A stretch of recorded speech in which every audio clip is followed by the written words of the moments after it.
Deuxième fléau qui menace la sunna du prophète sallallahu alayhi wa sallam, le prophète sallallahu alayhi wa sallam parle de intihal al-mubtilin, l'usurpation des imposteurs. L'usurpation des imposteurs.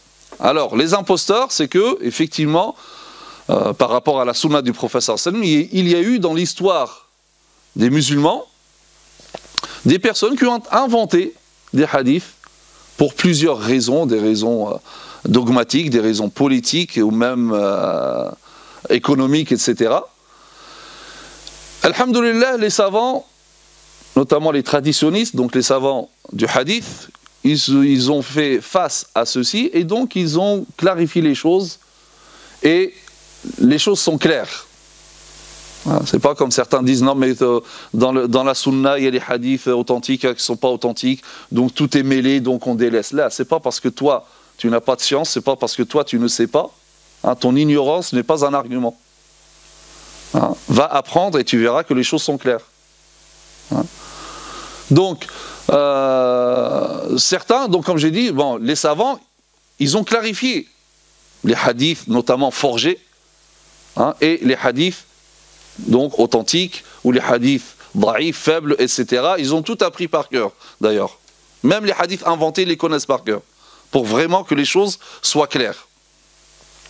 Ça, c'est clair au niveau des savants. Sauf qu'au niveau de la masse des gens, du commun des musulmans, là, les choses sont moins claires.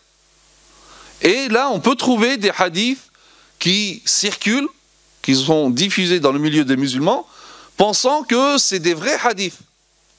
Alors qu'en réalité, c'est des faux hadiths. Et alors, il y a beaucoup de sujets, mais particulièrement les sujets concernant la femme.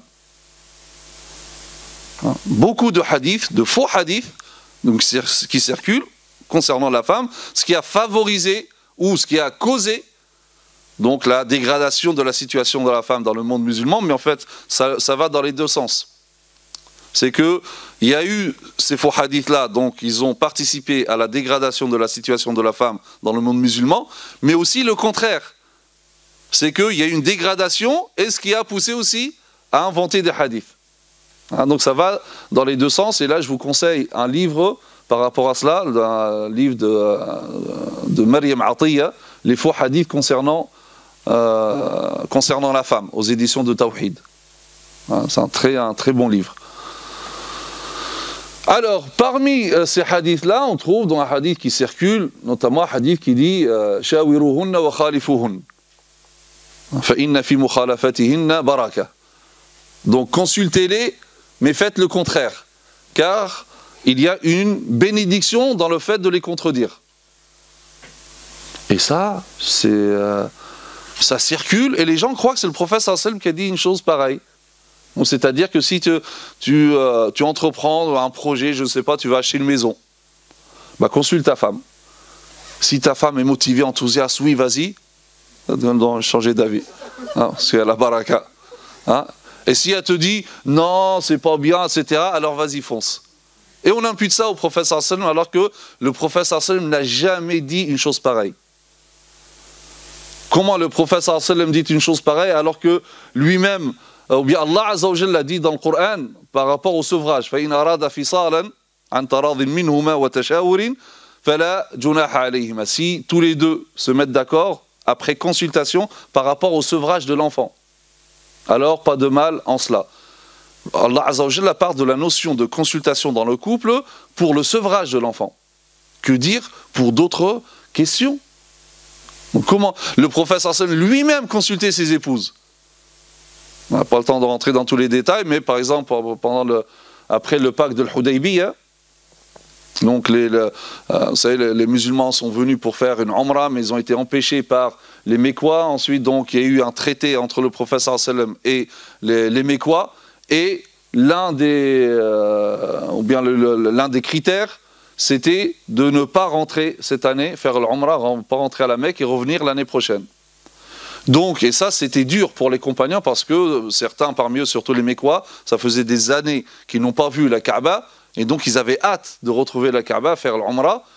Et donc, lorsque le prophète sallallahu alayhi wa sallam envisage de revenir, ils y sont en état de sacralisation, donc il leur demande de se désacraliser en immolant les bêtes qu'ils ont ramenées donc, pour le sacrifice, pour l'offrande, et en se rasant les cheveux. Mais là, les musulmans, d'habitude, ils répondent directement à ce que dit le prophète sallallahu alayhi wa sallam. Là, personne n'a réagi.